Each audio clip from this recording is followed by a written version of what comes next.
बिस्मिल्लाहिर्रहमानिर्रहीम अस्सलाम वालेकुम वरहमतुल्लाहि वबरकातुहू। मैं हूं आपका एस्ट्रोलॉजर नईम रहमान सिद्दीकी। आप लोग देख रहे हैं सिद्दीकी एस्ट्रोलॉजी चैनल। ये वीक एक्वेरियस वालों के लिए कैसा गुजरेगा 22 फरवरी से लेके 28 फरवरी 2021 तक की मैं बात करूंगा कि ये वीक एक्वेरियस वालों के लिए कैसा गुजरेगा, इनके किन मामलात में बेहतरी है और किन मामलात में इन्होंने एहतियात बरतनी है। और जिनको अपनी डेट ऑफ बर्थ नहीं पता वो अपने नाम के पहले हरूफ से भी जान सकते हैं। क्या आप एक्वेरियस तो नहीं, क्या आपका बुर्ज दल्लो तो नहीं। अगर आपके नाम के पहले हरूफ सीन शीन स्वाद से शुरू होते हैं तो आप भी एक्वेरियस हैं। उससे पहले जिन लोगों ने अभी तक मेरे चैनल को सब्सक्राइब नहीं किया उन लोगों से गुजारिश है चैनल को सब्सक्राइब कर लें, साथ ही बेल आइकन को पुश कर दें ताकि मेरी आने वाली हर वीडियो आप तक आसानी से पहुंच सके। वीडियो को शेयर लाइक कमेंट लाजमी करें ताकि हमारी टीम की हौसला अफजाई हो सके। एक्वेरियस वालों के जायचे के फर्स्ट हाउस के अंदर 4 स्टार हैं, लेकिन इस वीक के अंदर वीनस ने आपके फर्स्ट हाउस से आपके सेकंड हाउस में चले जाना। लेकिन एक्वेरियस वालों के लिए ये वीक बहुत से मामलात में बेहतर साबित होने वाला है। खास तौर पर वो एक्वेरियस वाले चाहे जो फीमेल हैं चाहे मेल हैं, जिनकी अभी तक शादी नहीं हुई, जिनका अभी तक कहीं रिश्ता तय नहीं हुआ, उनके लिए ये वीक बहुत ज़्यादा बेहतर साबित होने वाला। उसकी वजह यह है कि जुपिटर ने सैटर्न कर लिया। हालांकि ये एक ही घर के अंदर है लेकिन अब इनके दर्जात में फर्क पड़ चुका है। जब भी कोई सितारा एक घर में हो तो 10 डिग्री तक दूसरे सितारे के साथ वो करान की हालत में रहता है।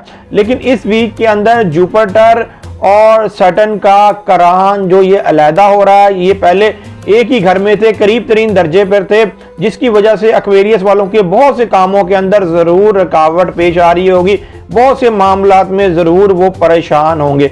लेकिन अब एक्वेरियस वालों को परेशान नहीं होना चाहिए। अब इनके मामलात बहुत हद तक बेहतर होते हुए नजर आ रहे हैं। जो लोग गैर शादीशुदा अफराद हैं, जो लोग शादी के मामला में बहुत ज्यादा परेशान थे और उनकी शादी नहीं हो पा रही थी, मैं तो उनको ये कहूंगा कि अब आपका टाइम सही तरीके से शुरू हुआ। हालांकि वीनस भी आपके फर्स्ट हाउस में था, लेकिन वीनस भी फर्स्ट हाउस में आने की वजह से आपके उस तरीके से मामलात सॉल्व नहीं हो पा रहे थे। लेकिन अब आपके मामलात इसलिए सॉल्व हो पाएंगे कि जोल और जुपिटर के एक अलग-अलग दर्जे पर होने की वजह से ये मामलात आपके अब सेटल होते हुए नजर आ रहे हैं। दूसरी बात यह है कि मरीख जो आपके 4th हाउस में है, ये भी यूरेनस के साथ इसने अलहदगी इख्तियार कर ली है। यूरेनस भी आपके 4th हाउस में है, ये अब अलग-अलग दर्जात पर हो गया है। उसकी वजह से जिन एक्वेरियस वालों के घरेलू मामलात में खराबी चल रही थी या जो एक्वेरियस वाले अपने जायदाद के मामलात में परेशान थे, तो अब इनके जायदाद के मामलात भी बेहतर होते हुए नजर आ रहे हैं। इनके घरेलू मामलात में भी बेहतरी होती हुई नजर आ रही है। इसलिए कि मरीख ने भी प्लूटो के साथ एक नज़र मुकम्मल कर लेनी है। इस वीक में ये नज़र मुकम्मल हो जानी है और एक नज़र मुकम्मल होनी है सूरज की यूरेनस के साथ एक नज़र मुकम्मल होनी है। मतलब कि इस वीक के अंदर आपको माली तौर पर भी अल्लाह के फजलो करम से जरूर कुछ ना कुछ बेनिफिट मिलता हुआ नजर आएगा। इस वीक के अंदर आपके रिलेशंस के मामलात में बहुत ज्यादा बेहतरी आती हुई नजर आ रही है। आपके रिलेशंस के मामलात बहुत ज्यादा बेहतर होते हुए नजर आ रहे हैं। इसलिए कि अगर आपके चंद वीक पहले अपने किसी रिश्तेदार के साथ अनबन हो गई हुई थी या लड़ाई वगैरह चल रही थी, तो अब आपकी वो अनबन दूर होती हुई नजर आ रही है। अब आपके मामलात बहुत हद तक बेहतर होते हुए नजर आ रहे हैं। मैं एक्वेरियस वालों को यहाँ पर एक बात जरूर कहूँगा, जो वीक एक्वेरियस वाले हैं ज्यादातर वो इस वीक के अंदर अपने शरारती मामलात में बहुत ज्यादा एहतियात बरतिएगा। उसकी वजह यह है कि ये सिर्फ 2.5 दिन का जो टाइम होगा, 24 फरवरी से लेके 26 फरवरी की रात तक का जो टाइम होगा, ये आपके शरारती मामलात में थोड़ी बहुत कुछ ना कुछ वक्ती तौर पर रुकावट आ सकती है। हालांकि इतनी ज्यादा नहीं होगी, इसलिए कि जैसे ही मून आपके 7th हाउस में आएगा, इसने आपके फर्स्ट हाउस के साथ जब सैटर्न के साथ बैड नजर बनानी है तो उस वक्त आपके शरारती मामलात में खराबी हो सकती है। वैसे अदर थिंग आपके लिए ये वीक शरारती मामलात में भी कई जगह बेहतर साबित होगा। ये सिर्फ और सिर्फ वीक एक्वेरियस वालों को इस वीक के अंदर अपने शरारती मामलात में जरा एहतियात बरतनी है। आपका जो इस वीक के अंदर फुल मून होगा वो आपके 8th हाउस में होगा। 8th हाउस में फुल मून होने की वजह से जो लोग अपने जायदाद के मामलात में परेशान थे या जिन्होंने शरारती तौर पर कहीं इन्वेस्ट किया हुआ था और उधर से माल और दौलत की वजह से अल्लाह के फजलो करम से ये फुल मून होने की वजह से आपको माली तौर पर भी जरूर बेनिफिट मिलता हुआ नजर आएगा।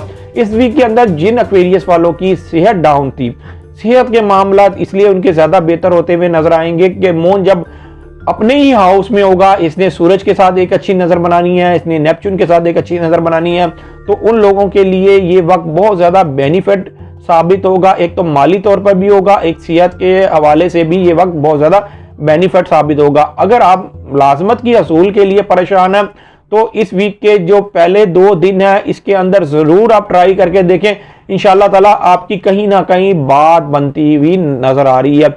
इस वीक के अंदर जो एक्वेरियस वाले शादीशुदा अफराद हैं जिनकी आगे से औलाद है, या जो लोग शोबिस इंडस्ट्री में काम करते हैं, फिल्म थिएटर वगैरह में काम करते हैं, या शोबिस बिजनेस में वो काम करते हैं, उनके लिए ये वीक बेहतर साबित होने वाला है। इसलिए कि मुश्तरी ने राहु के साथ ये नज़र मुकम्मल कर लेनी है। ये जब मुश्तरी और राज की नज़र मुकम्मल हो जाएगी तो इन लोगों को इस वीक के अंदर बेनिफिट मिलना शुरू हो जाएगा। और दूसरी बात यह है कि इस वीक के अंदर एक्वेरियस वाले ज़रूर अपनी किस्मत को आजमाएं, इसलिए कि ये मुश्तरी और राज की जो नज़र बन रही है ये आपके फर्स्ट हाउस से आपके 5 हाउस को नज़र बन रही है। कई एक्वेरियस वालों के लिए ये नज़र माली तौर पर उनको बहुत ज़्यादा फ़ायदा देके जाने वाली है, लक के हवाले से भी ये उनको बहुत ज़्यादा फ़ायदा देके जाने वाली है। हाँ, जो एक्वेरियस वाले सालों साल से परेशान है उनको ये चाहिए कि वो अपना पैदाइशी जायचा बनवाएं। पैदाइशी जायचा बनाने के बाद जो भी आपकी रेमेडीज बनती हैं वो करके देखें, इंशाअल्लाह ताला आपके भी हालातों में बेहतरी आना शुरू हो जाएगी।